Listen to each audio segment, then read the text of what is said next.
जय हिंद, वंदे मातरम। दोस्तों, स्वागत है आप सभी को आपकी अपने परिवार online AVC academy YouTube channel पे। दोस्तों, आज हम आपके लिए लेकर आ गए हैं एसएससी जीडी एग्ज़ाम के लिए 2024 के लिए, जो आपका फरवरी में 20 फरवरी से पेपर शुरू होने वाला है।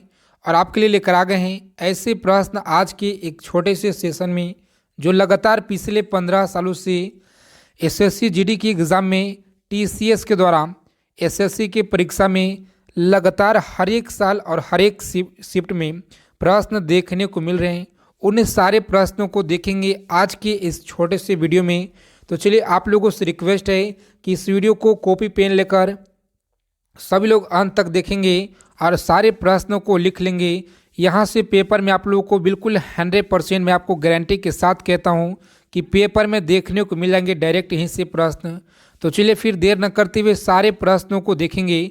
तो आप लोगों से रिक्वेस्ट है कि एसएससी जीडी एग्ज़ाम से पल पल की अपडेट पाने के लिए चैनल को जरूर सब्सक्राइब कर लीजिएगा। दोस्तों, बगल में एक बेल आइकन होगा, उसे प्रेस करके सभी लोग ऑल पे जरूर सेट कर लेंगे। तो चलिए, अब हम लोग देर न करते हुए सारे प्रश्नों को डिस्कस करेंगे फटाफट से। देखिए, पहला नंबर सवाल है जो कि लगातार पिछले 15 सालों से बार बार हर एक शिफ्ट में हर एक साल पूछे गए हैं। बताएंगे आप लोग, गरीबी रेखा की अवधारणा की जो है समीक्षा के लिए कौन सी समिति का गठन की गई है थी। बताएंगे कौन सी समिति का गठन की गई थी। देखिए, इस प्रश्न के उत्तर आप लोग हमें बताएंगे कमेंट बॉक्स के माध्यम से, और हम बताएंगे आप लोग को क्लास के अंत में। तो चलिए, दूसरा नंबर सवाल है आपकी स्क्रीन पे। बताएंगे पुस्तक द जो है पैराडेक्सल प्रमीम मिनी स्टील द्वारा लिखी गई है। याद रखेंगे, पाइम जो है मिनी आस्टर द्वारा लिखी गई है। तो सभी लोग याद रखेंगे मिनी आस्टर डैश के द्वारा लिखी गई है। इस प्रश्न का राइट आंसर याद रखेंगे आप लोग, ऑप्शन बी है राइट आंसर। लगातार प्रश्न पूछे गए हैं। चलिए, अगला सवाल है आपकी स्क्रीन पे। 3 नंबर प्रश्न याद रखेंगे, स्वर्ण की आनिवक सूत्र क्या है। याद रखेंगे इस प्रश्न का राइट आंसर सभी लोग, ऑप्शन जिन लोगों ने यहाँ पे बी बता रहे हैं, बिल्कुल जो आपका यहाँ पे राइट आंसर है ये यू याद रखेंगे राइट आंसर है। लगातार एसएससी जीडी के परीक्षा में इन सारे प्रश्नों को पूछे गए हैं। ध्यानपूर्वक एक एक प्रश्न को गौर करके आप लोग याद रखेंगे, कॉपी पेन लेकर लिख लेंगे। चलिए, सूर्य से बढ़ती दूरी के अनुसार ग्रहों का निम्नलिखित में से कौन सा क्रम सही है। बताएंगे कौन सा क्रम सही है। बताएंगे सभी लोग फटाफट से राइट आंसर। और आगे चलने से पहले सभी लोगों से रिक्वेस्ट है कि सेशन को लाइक कर देंगे और इस क्वेश्चन का राइट आंसर याद रखेंगे आप लोग।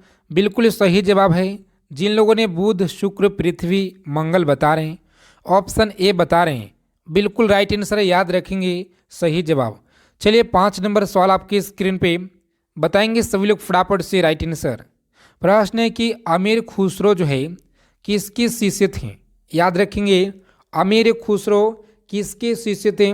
तो सभी लोग याद रखेंगे इस प्रश्न का राइट आंसर, ऑप्शन बी आप लोग याद रखेंगे, निजामुद्दीन औलिया याद रखेंगे, ऑप्शन बी है राइट आंसर। चलिए, अगला सवाल देखेंगे यहाँ पे। 6 नंबर प्रश्न है आपकी स्क्रीन पे कि डैश भारत के मशहूर जो है शहनाई वादक थे। यानी कौन भारत के मशहूर शहनाई वादक थे। तो आप लोग याद रखेंगे लगातार पेपर में प्रश्न पूछे गए हैं और 20 फरवरी के जो एग्ज़ाम है शुरू होने जा रहा है, यहाँ से आप लोगों को प्रश्न देखने को मिलेंगे डायरेक्ट। तो याद रखेंगे विस्मला खान, ऑप्शन ए आप लोग याद रखेंगे, बिल्कुल राइट आंसर है। चलिए, अगला सवाल देखेंगे यहाँ पे। 7 नंबर प्रश्न है कि उस प्रक्रिया को क्या कहा जाता है जिसके द्वारा आनुवांशिक रूप से समान व्यक्ति उत्पादित किया जा सकते हैं। याद रखेंगे सभी लोग इस प्रश्न के राइट आंसर। याद रखेंगे लगातार पेपर में प्रश्न पूछे गए हैं। इस क्वेश्चन का राइट आंसर जिन लोगों ने यहाँ पे क्लोनिंग बता रहे हैं, ऑप्शन डी बिल्कुल राइट आंसर है। और चलिए, आप सभी लोग रोजाना क्लास से जुड़ेंगे, हम आपके लिए एक प्रैक्टिस सेट रोजाना प्रयास करेंगे कि इस चैनल पे देने के लिए। तो चलिए, 8 नंबर सवाल आपके स्क्रीन पे कि रेयान निम्नलिखित में से किससे प्राप्त किया जाता है। रेयान निम्नलिखित में से किसे प्राप्त किया जाता है। तो सभी लोग याद रखेंगे, ऑप्शन बी याद रखेंगे राइट आंसर है, ऑप्शन बी सभी लोग याद रखेंगे, बिल्कुल राइट आंसर। चलिए, अगला सवाल यहाँ पे देखेंगे कि निम्नलिखित में से किसको पीट कर जो है पतली चादर में परिवर्तित किया जा सकता है? तो याद रखेंगे पतली चादर में परिवर्तित किया जाता है।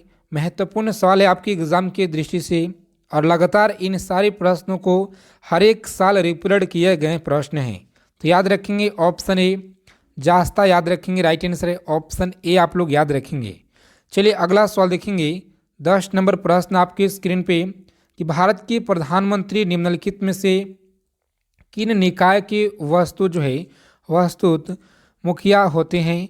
तो आप लोग याद रखेंगे यहाँ पे 4 विकल्प दिए गए हैं, कौन सा राइट है तो आप लोग बताएंगे फटाफट से राइट आंसर। जिन लोगों ने यहाँ पे ऑप्शन बता रहे हैं यानी यहाँ पे जो ऑप्शन बी है यानी राष्ट्रीय एकता परिषद और भारतीय वन्य जीव बोर्ड बिल्कुल राइट आंसर होता है, यानी ऑप्शन डी आपका यहाँ पे राइट आंसर होता है, याद रखेंगे ऑप्शन डी आप लोग लॉक करेंगे, आगे बढ़ेंगे।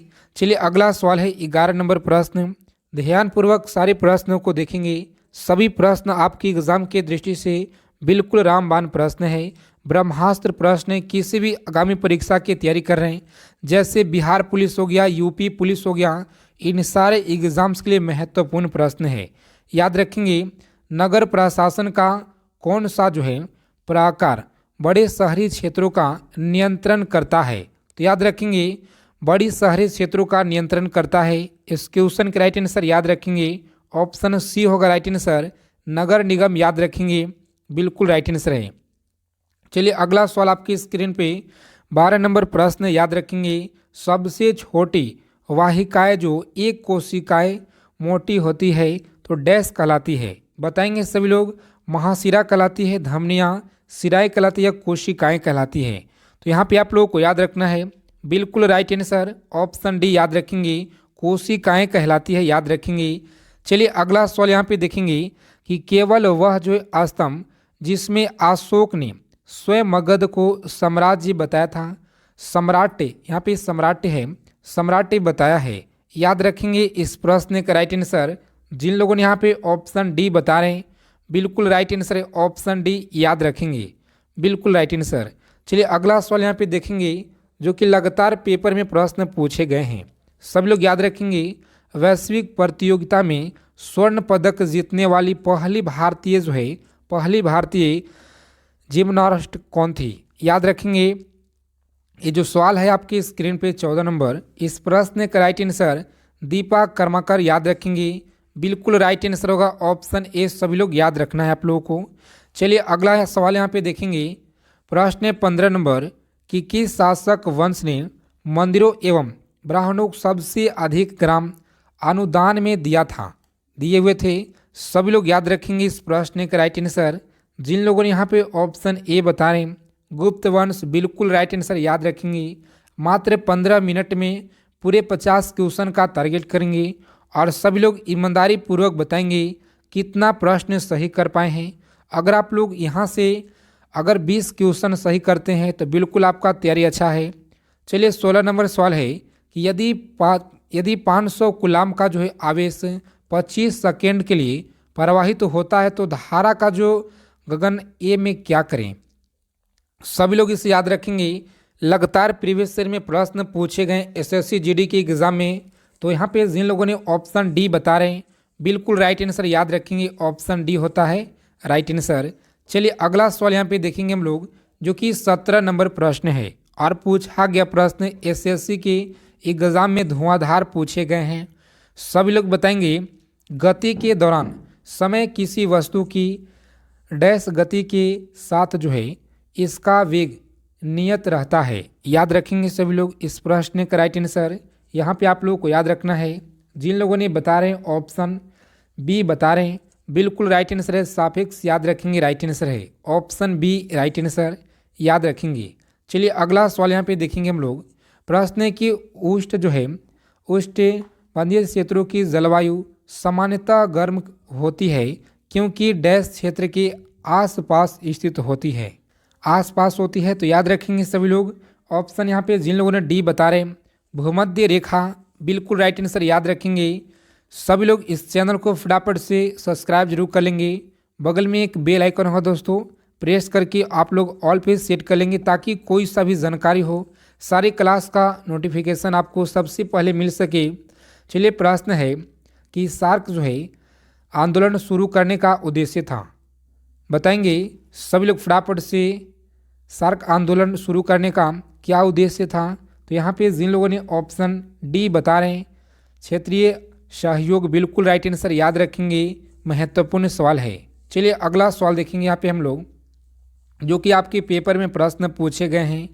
माइक्रोसॉफ्ट वर्ड में कैरेक्टर जो है फॉर्मेटिंग के अंतर्गत डैश का उपयोग संप्रतीकों को जो है रंगने के लिए किया जाता है।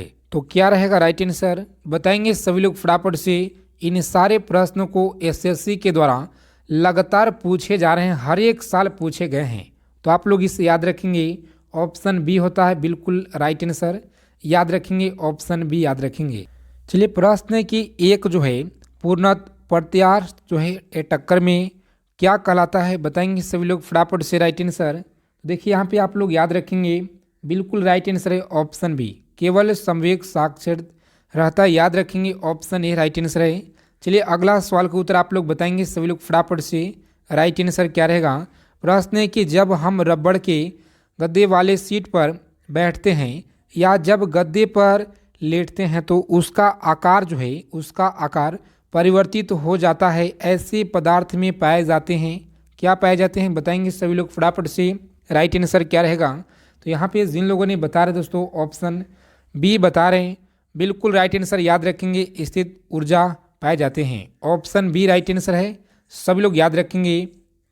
चलिए अगला सवाल है कि अगर व्यक्ति अपनी दाढ़ी बनाने के लिए जिस दर्पण का प्रयोग में लाते हैं वह कौन सी दर्पण होता है। तो बताएंगे आप सही लोग फटाफट से, लगातार ये प्रश्न पूछे गए हैं एसएससी के परीक्षा में। अवतल याद रखेंगे, अवतल दर्पण बिल्कुल राइट आंसर है। चलिए अगला सवाल है कि ठोस में चल सकने वाले तरंगे कौन से हैं। बताएंगे ठोस में चल सकने वाले तरंगे कौन से हैं। तो आप लोग इसे याद रखेंगे, यहाँ पे याद रखना है, ऑप्शन सी होता है राइट आंसर, ए और बी दोनों याद रखेंगे, बिल्कुल राइट आंसर है। अगला सवाल देखिए, यहाँ पे प्रश्न पूछे गए हैं कि निम्नलिखित में से किसकी होकर जाने वाली प्रकाश किरण अपवर्तन के बाद बिना जो है विचलित हुई उसी पथ पर जो है सीधे निकल जाती है। तो सभी लोग इसे याद रखेंगे, सीधे निकल जाती है, राइट आंसर क्या होगा, प्रकाश केंद्र, याद रखेंगे, प्रकाश केंद्र, ऑप्शन बी है राइट आंसर, आप लोग इसे याद रखेंगे। चलिए अगला सवाल देखेंगे यहाँ पे हम लोग, प्रश्न 26 नंबर कि एक लेंस में आवर्धन का जो मान है सदैव 1 से कम होता है वह जो है लेंस कहलाता है। बताएंगे लेंस कहलाता है, राइट आंसर क्या रहेगा। तो देखिए यहाँ पे जिन लोगों ने बता रहे दोस्तों ऑप्शन, यहाँ पे जिन लोगों ने बी बता रहे हैं अवतल, बिल्कुल राइट आंसर, याद रखेंगे, अवतल कहलाते हैं। अगला सवाल देखेंगे कि अस्तु से बड़ा जो है आभासी प्रतिबिंब बनता है। तो याद रखेंगे अस्तु से बड़ा आभासी प्रतिबिंब बनता है। इस प्रश्न का राइट आंसर आप लोग याद रखेंगे, सारे क्वेश्चन का उत्तर आप लोग को याद रखना है, बिल्कुल राइट आंसर है, अवतल दर्पण में, याद रखेंगे। चलिए 28 नंबर सवाल के उत्तर बताएंगे सभी लोग, चुंबकीय जो फ्लक्स का एसआई मात्रक क्या होता है। चुंबकीय फ्लक्स का एसआई मात्रक बताएंगे सभी लोग फटाफट से, राइट आंसर क्या रहेगा। तो देखिए यहाँ पे जिन लोगों ने ऑप्शन बी बता रहे हैं, बिल्कुल राइट आंसर है दोस्तों, याद रखेंगे, ऑप्शन बी। चलिए अगला सवाल देखेंगे, प्रश्न 29 नंबर कि निम्नलिखित में से उस विकल्प का चयन करें जो त्रिशंकु होना मुहावरे का अर्थ व्यक्त करता हो। याद रखेंगे त्रिशंकु होना मुहावरे का अर्थ व्यक्त करता हो, ऑप्शन ए आप लोग याद रखेंगे, यानी इधर में लटकना, उधर में जो है अधर में लटकना, राइट आंसर है, ऑप्शन ए याद रखेंगे। चलिए अगला प्रश्न बताएंगे सभी लोग फटाफट से, राइट आंसर क्या रहेगा। एक आयत की लंबाई, मैथ का प्रश्न है। चलिए हम लोग आगे चलेंगे थोड़ा, यहाँ पे आप सभी लोग इस क्लास के जो पीडीएफ है आपको टेलीग्राम चैनल पे मिलेगा। देखिए प्रश्न है कि कपास की पैदावार में अच्छी होती है, बताएंगे सभी लोग फटाफट से, राइट आंसर। तो यहाँ पे आप लोग याद रखेंगे काली मिट्टी, राइट आंसर है, ऑप्शन ए। चलिए अगला सवाल है कि बांदीपुर वन्यजीव अभयारण्य कहाँ पे है। तो याद रखेंगे बांदीपुर वन्यजीव अभयारण्य जो है ये कहाँ पे है, कर्नाटक में, याद रखेंगे सभी लोग, ऑप्शन सी राइट आंसर है। चलिए अगला सवाल यहाँ पे देखेंगे हम लोग, प्रश्न है बताएंगे कि समुद्र की गहराई मालूम की जा सकती है किसके द्वारा। तो देखिए याद रखेंगे सभी लोग, इस प्रश्न का राइट आंसर सोनार के द्वारा, सोनार ऑप्शन ए में दिया हुआ है, बिल्कुल राइट आंसर याद रखेंगे। और चलिए इन सारे प्रश्न का उत्तर आप लोगों को याद रखना है। सभी लोग रोजाना क्लास से जुड़ेंगे। जय हिंद, वंदे मातरम दोस्तों। मिलते हैं अगले वीडियो में अच्छे बेहतरीन टॉपिक के साथ।